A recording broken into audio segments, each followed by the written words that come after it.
Because when you uproot, you lose a lot of your continuity, you know. And most of the people, yeah, most of the people that I've treated are okay. So you know, stay there and stay still.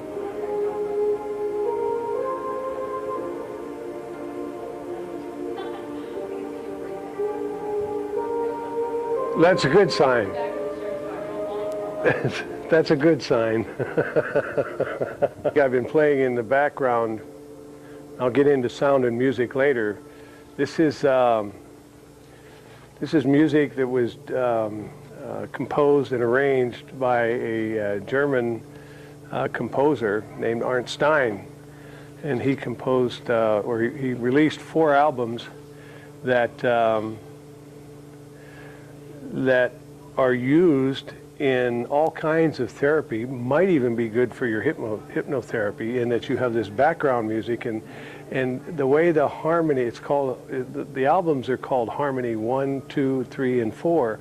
And what it is it sets up the harmonic that the mind and body likes to hear, very receptive to, and it allows it to receive things like hypnotherapy, information, light therapy, subtle electronic therapies, aromatherapies. A good masseuse will use this type of music. You know, there's some call it new age or alternative music, but all this was designed specifically for therapeutic value by this guy. Now you can't buy it here. You have to get on the net and go to Germany and go buy it over there. Well, I'm going to get rid of this hat. Similar to what they use for meditations. Exactly. Right. And it just soothes all the vital organs and energy and the flow of energy through your system. So the odor you're smelling that you may have noticed is ozone. And I use a lot of ozone. And the reason I use a lot of ozone is because it's a good cleanser and it's a revitalizer. Not only for your lungs in small quantities, you always hear about ozone being bad. Well, a little bit is good. If you know anything about homeopathy, the law of similars, a little bit is good, a lot is bad. So ozone I use in many ways, and I'll get into that.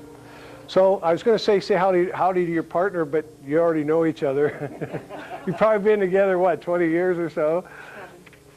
27 years, good. So I already know you're a practitioner, but not a medical practitioner. Okay. Well, I already told you a little about my background. I was 30 years in the high-tech community in Silicon Valley. Started out in semiconductors, ended up building factories all over the world to take advantage of the inexpensive labor in foreign countries. The industry became more three-piece suit accountant type business instead of this kind of art science thing that was started out. So we moved into providing the equipment necessary to produce those circuits. It used to be everything was kind of people sensitive, how long you dip things and how long you clean things and how long you cook things, and people did it. Well, people weren't consistent. And so we designed equipment that allowed the producers like Intel and IBM and Texas Instruments and Motorola to be consistent in how they produce their product. And that's the key to any success. So I was fortunate enough to be with a group of individuals who were very talented, and we started a couple of companies and did pretty well. And I took the money and ran about 5 years ago. So I came across this thing called biological medicine, electronic medicine. And coming from the electronics world, I wondered what that might be. And I didn't, hi. No, come on in. When you called and left a message. I did. Yeah, you should have told me that.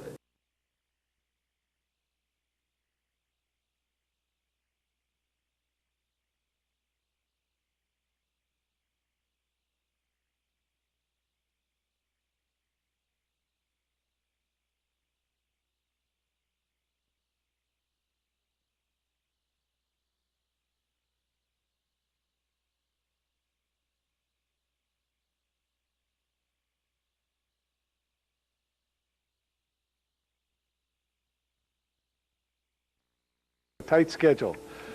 All right, I'm going to pass out information and study materials as I promised in the paper. And I would only ask that you don't go through it now. It'll be a little distracting. And this is stuff you can take home and cruise through it after the session. And it'd be nice reading in the evening before you go to sleep. And no, that's all right. Yeah, it'll help put you to sleep. Now, many of the inserts in this pass out are from other sources. I didn't write all of that. And those sources are acknowledged. For example, the author will be there. Now, some of the content, you have to understand that I don't agree with all of the content, but there is sufficient validity to the bulk of the article.